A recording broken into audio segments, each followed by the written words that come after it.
that even mean, Bowers Game Corner? Ahoy there, YouTube! I'm back again today for another game review.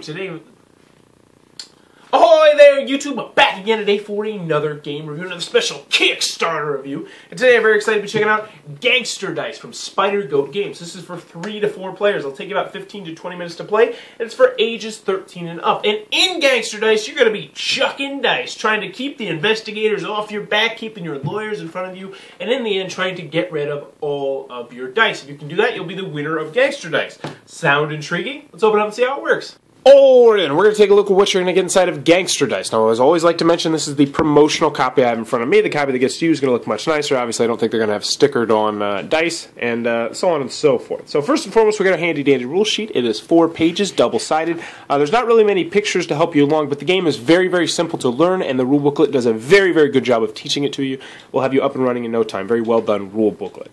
So, we're going to go over the components, and we're going to go over the gameplay. But first, what are you going to be doing in Gangster Dice? You're going to be taking control of a gang, I guess you'd be doing, and you're going to be trying to get rid of all your dice, because you're going to start with 6 dice. Now, how you're going to be doing that is you're going to be using the different cards and components, which we'll get into right now. So first over here, we have a big old stack of various different gangsters that you're going to be able to play as if you choose to. When you first start, you might want to just learn the base vanilla game, but once you do it the second time, you'll definitely want to add these in because they'll give you special abilities. So, for instance, Freaky Frankie, if you roll 3 of a kind or more, you automatically win that bid if you play the card for it. So, essentially, if you had, 3 of these fingers and you played Freaky Frankie, you're guaranteed to win the finger guy, which is right here, which we'll show you how that works a little bit later. So let's go. You start the game in control of all 4 tokens if you're the mob boss. So essentially, normally these would start out in the middle of the table, but if you're the mob boss, they're going to start in front of you, which means you're going to have various different special abilities and potentially even bad things happening. There's one in here that just gives you 5 favors, which we'll get into next, and no special abilities. So next, let's get to favors. Because in this game, what you're going to be doing is you're going to be rolling dice, and then you're going to be trying to win one of these 4 tokens in the middle. And they all have different symbols up top like that, and as you can see, they have the matching symbol on the dice over here. So you're going to be trying to win that, but your opponents are also going to be trying to win various different ones, and it's all going to be secret, so you never know what somebody's going to bid on. So, next, let's get to these cards right here. These are called favor cards. They're going to be numbered +1, +2, +3, and then some will have +0 on these. And these are essentially just going to add to however many fingers you have if you vote fingers. So let's just say you had 2 fingers, then you decided to play down this favor card. It would essentially be like you had 3 fingers grand total. So that's all they do. Very, very simple. Those are the favor cards. We'll get to the dice last, but next you're going to have 4 tokens in the middle of the table. Now, these are really the star of the show. You're also going to have 4 corresponding cards in your hand that will tell you what all these various different favors do. But since we're doing this video, let's just go ahead and tell you what all 4 of the favors do. So the first one we're going to get to is the Speakeasy. If you have this token, which means if you've won it and it's in front of you, and you win it again, so essentially you're going to have to win it twice, you may swap up to 3 dice from your stash, which are the dice that you roll. You're going to swap up to 3 dice from your stash for the same number of dice from this token. So why would you do that? Well, normally you'd want to do that because what you're going to want to have is you're going to want to have a lot of the same color sometimes if you decide to go for that strategy. So you might say, I'm going to trade out 2 dice, and then I'm going to have 3 purple dice and 3 blue dice, which will potentially be very helpful for you in a minute once I show you one of these other tokens. So that's what the Speakeasy does. It's going to allow you to change out dice from your stash onto this card, but now if someone else were to win this card, they could potentially take all 3 of these white dice, and that completely can change everything in one turn. So that is the Speakeasy. Next, we're going to go into the Investigator. The Investigator is an odd one because you don't actually want to have it in front of you. The rest of them you want to have in front of you, but not the Investigator. If you have this token, and at the end of each round, take 1 die from it and put it into your stash. So you're actually going to be gaining dice if this is in front of you, which is bad. You don't want to gain dice. You want to try and lose all your dice, as we mentioned. So, also, if you have this token, or if no player has it, and you win it, give it to the player on your left. Normally, when you win a token, it goes in front of you. However, if you win this one, it goes to one on your left. Now, if you don't have this token in front of you already, and you do win it, if another player has this token and you win it, put all of your dice of a single color from your stash onto it. So this goes back to what we did right here. So essentially, now that I have 3 purple and 3 blue, that means I get to get rid of 3 dice instead of before when I would only be able to get rid of 2 2 dice. So as you can see, changing out your dice can definitely help you out. But that's the Investigator. He's going to be getting passed all around the table, and you don't want him to have it in front of you. You definitely don't. So next, we'll get into the Lawyer. And the Lawyer is this white token right here. And as long as you have this token, you do not have to take any dice from the Investigator. So if this guy is in front of you and you have the Investigator in front of you, no worries, because you're not going to have to take any dice as long as you have this guy in front of you. So that's very helpful.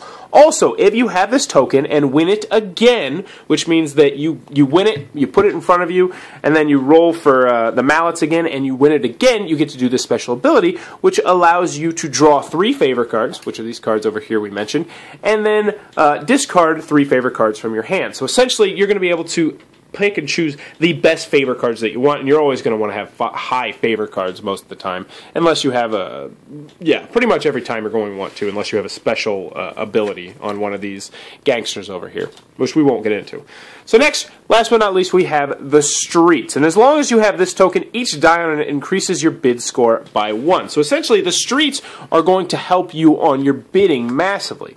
If you have this token and tie for a bid with another player, you win that bid, so that's really nice. And last, if you have this token and win it again, you put 1 dice from your stash on top of it. So let's pretend I won this in the first round, and then in the second round, I won it again. Well, I would be lucky enough, I would get to put 1 die on it. So now, next time, if I vote, so let's say I decide to go for the fingers next time, and so I have 2, and then I have a favor of 1, I would essentially have +1. So this essentially would be like +1 favor.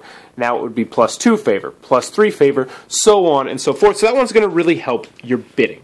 So that's everything you're going to get in the game, but let's go over a quick mock round so you can see exactly how it works.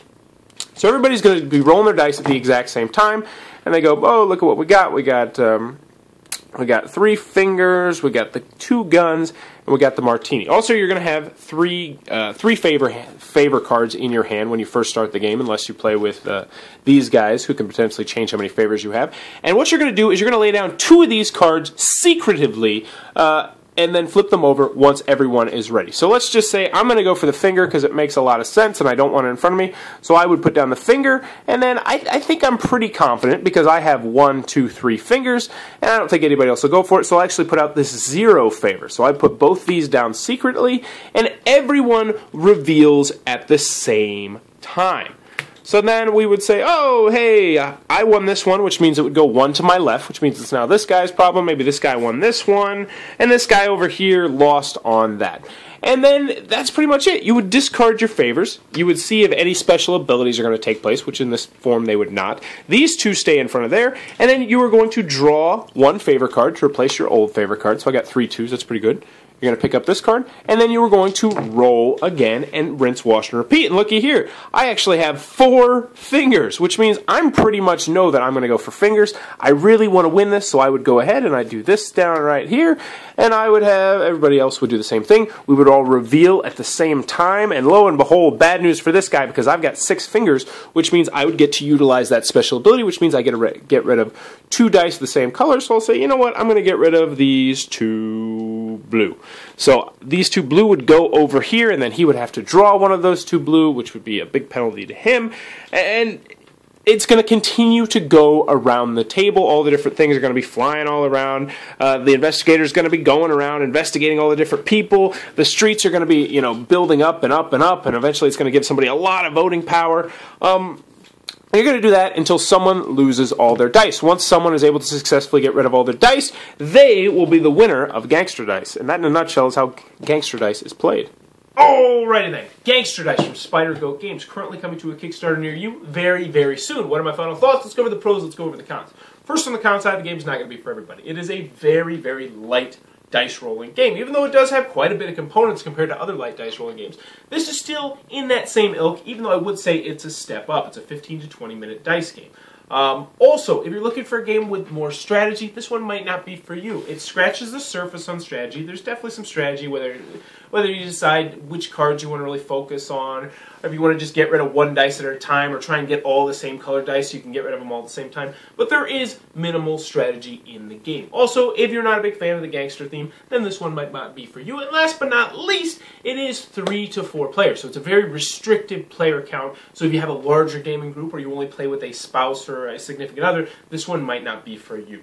Moving on to the pros, though, I liked Gangster Dice. I really did. I love dice games. Just a full warning, I absolutely enjoy dice games. And I like this one a lot because it didn't feel like any other dice game I owned, which is always a very good thing. It fits in that 15 to 20 minute range, and I definitely think it fits that bill. It does require, a little bit more teaching than your zombie dice or your Martian dice, but I think it has definitely more strategy there, and I like that quite a bit. I think 4 players is definitely the way to go. 3 players is definitely fun, but I liked it really good with 4 players when you were constantly, some people would be voting up against other people's, and once you throw in the special abilities, it would really shake things up because you'd have like a special ability that might benefit you if you lost by more than 2 votes, so you'd be intentionally, trying to throw the votes, but sometimes you'd win votes.